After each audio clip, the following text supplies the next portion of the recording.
மைதா, no oil, no butter எதுவுமே சேர்க்காம ரொம்பவே ஸ்பாஞ்சான சாஃப்ட் அண்ட் டெலிஷியஸான ஒரு சாக்லேட் கப் கேக் கோதுமை மாவு வச்சு எப்படி செய்யலான்னு பார்க்கலாமா? வாங்க இது எப்படி செய்யலான்னு பார்க்கலாம். இது செய்கிறதுக்கு ஒரு முட்டையை உடச்சி ஊற்றிக்கோங்க. கூடவே 1/4 கப் அளவு சுகர் சேர்த்துட்டு இதை நல்லாவே கலந்து விட்டுக்கோங்க. சுகர் வேண்டான்னா நாட்டு சர்க்கரை யூஸ் பண்ணுங்கள், நல்லாவே இருக்கும். ஸோ இது ஒயிட் கலரில் வர்ற அளவுக்கு நல்லாவே மிக்ஸ் பண்ணிக்கோங்க.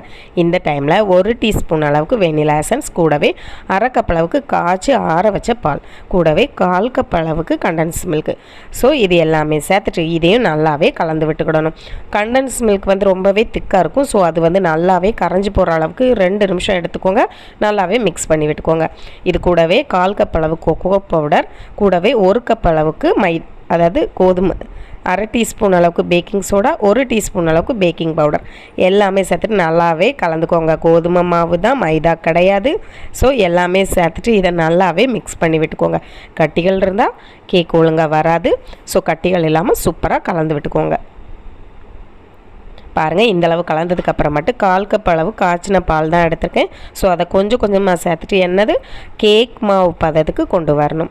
ஸோ அப்போ தான் ரொம்பவே ஸ்பாஞ்சாக கிடைக்கும் கேக்கு. ஸோ இன்னும் கொஞ்சமாக பால் சேர்த்துக்கோங்க. சேர்த்துட்டு இதையும் நல்லாவே கலந்து விட்டுக்கோங்க.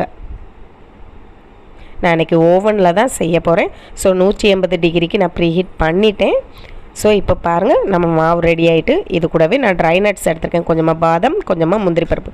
இது தவிர்த்து உங்களுக்கு வேறு எந்த வகை நட்ஸ் வேணாலும் தாராளமாக சேர்த்துக்கோங்க. ரொம்பவே சத்தானது. குழந்தைங்களுக்கு இதை ஸ்நாக்ஸ் பாக்ஸுக்கு கூட நீங்கள் செஞ்சு கொடுக்கலாம், அவ்வளோ சத்தாக இருக்கும். ஸோ இது எல்லாமே சேர்த்துட்டு நல்லாவே மிக்ஸ் பண்ணி விட்டுக்கோங்க. இந்தளவு மிக்ஸ் பண்ணதுக்கப்புறமாட்டு நம்ம இதை இப்போ ட்ரேயில் மாற்றிடலாம். 6 கப்பு வைக்கிற மாதிரி ஒரு ட்ரே எடுத்திருக்கேன். ஸோ இதுக்குள்ளே நம்ம கப் கேக் பட்டர் பேப்பர் உள்ளே வச்சுட்டு கரெக்டாக ஒரு சின்ன குழிக்கரண்டிக்கு 1/4 குழிக்கரண்டி அளவு மாவு சேருங்க. எதுக்கு சொல்கிறேன்னா, ரொம்ப சேர்த்துட்டோம்னா ரொம்பவே பொங்கி வெளியே வர்றதுக்கு வாய்ப்புகள் ஜாஸ்தி உண்டு. ஸோ ஒரு கரண்டியும் கூடவே ஒரு 1/4 கரண்டி அளவுக்கு மாவு சேர்த்தா கரெக்டாக இருக்கும். ஸோ அந்தளவுக்கு சேர்த்துக்கோங்க. பாருங்கள், நான் இப்போ லாஸ்ட் கப்லேயும் மாவு சேர்த்துட்ருக்கேன். ஸோ இதுக்கு மேலேயும் கொஞ்சம் மட்டும் நான் ட்ரை நட்ஸ் வச்சுக்கிறேன். ட்ரை நட்ஸ் வச்சா இன்னுமே நல்லாயிருக்கும். குழந்தைங்க கப்பு கேக்கோட அழகை பார்த்தாலே சாப்பிட ஆசைப்படுவாங்கள்ல. ஸோ அதுக்காக தான். ஸோ இதுக்கு மேலவே டேஸ்ட்டுக்காண்டி கொஞ்சம் மட்டும் கண்டன்ஸ் மில்க் மேலே ஆட் பண்ணிக்கிறேன். ஸோ இப்போ நம்ம ஓவன் ரெடியாக இருக்கும், உள்ளே வச்சு பேக் பண்ணி எடுத்துக்கலாம். 170 டிகிரி செல்சியஸ்க்கு 20 நிமிஷம் பேக் ஆகிடுச்சு.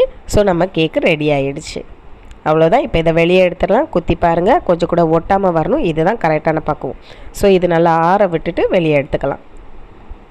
பாருங்கள், சூப்பராகவே ரெடி ஆகிருக்கு. நம்மளோட கண்டன்ஸ் மில்கெல்லாம் மேலே மெல்ட் ஆகி ஸ்ப்ரெட் ஆகி செம்மையாக ரெடி ஆகிடுச்சு. பாருங்கள், இந்த மாதிரி நீங்களும் உங்கள் வீடுகளை ட்ரை பண்ணி பாருங்கள்.